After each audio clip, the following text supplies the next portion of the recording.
I arrived with my coat still on, suitcase rolling behind me, already rehearsing the small talk I'd need to survive the weekend. The house was dark except for the lamp in the living room.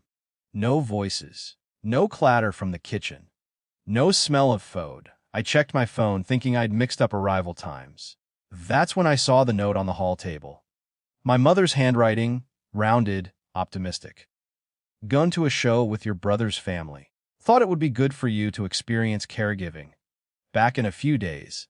No apology, no instructions, just that word yell experience, like a museum exhibit I'd wandered into by mistake. I stood there longer than I needed to. The irritation came first, sharp and immediate. Then something quieter underneath it, the old familiarity of being the one who could be counted on without being asked, came the soft. From the back bedroom came the soft, uneven sound of breathing. My grandmother was asleep when I opened the door. Or at least I thought she was.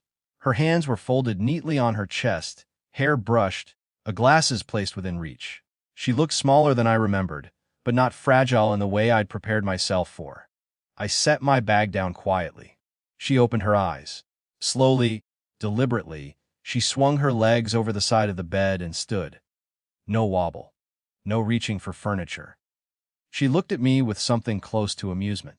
"Well," she said, voice clear. "Shall we begin?" I nodded before I decided to. The first day passed in increments. Pills sorted. Tea cooled to the right temperature.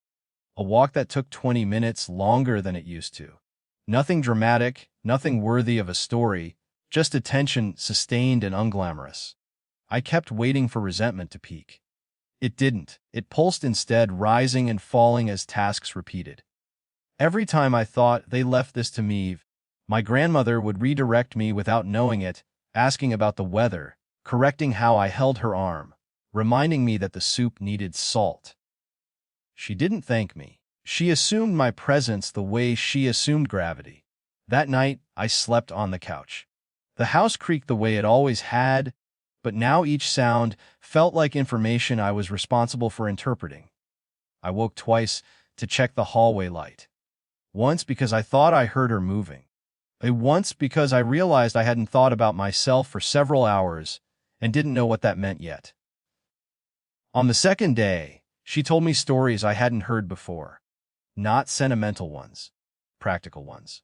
How she learned to manage pain without letting it manage her.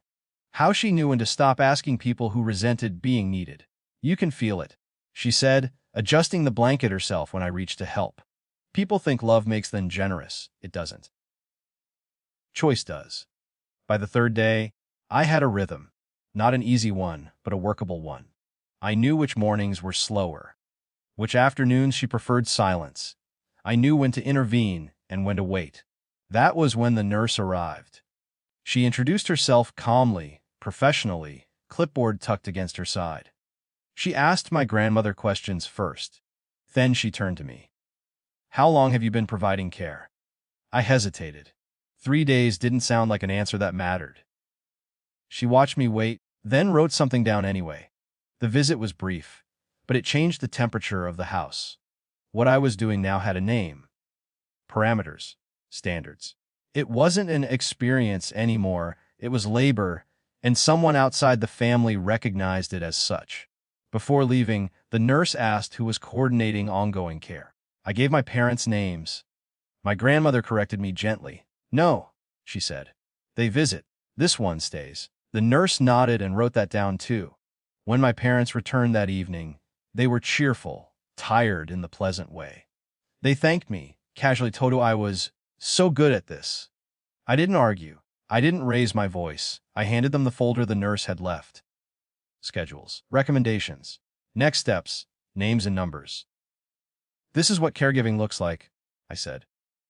"If you want me involved, this is how it happens."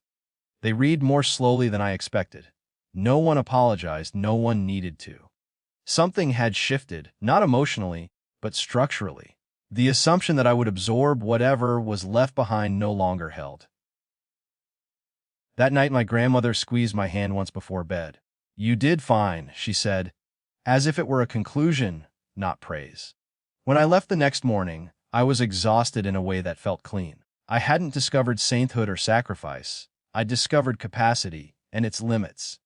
Purpose didn't arrive like clarity. It arrived like posture, standing straighter inside myself, knowing when to say yes, and knowing that saying no didn't make me less forming. 3 days hadn't transformed me, but they had named me to others and finally to myself.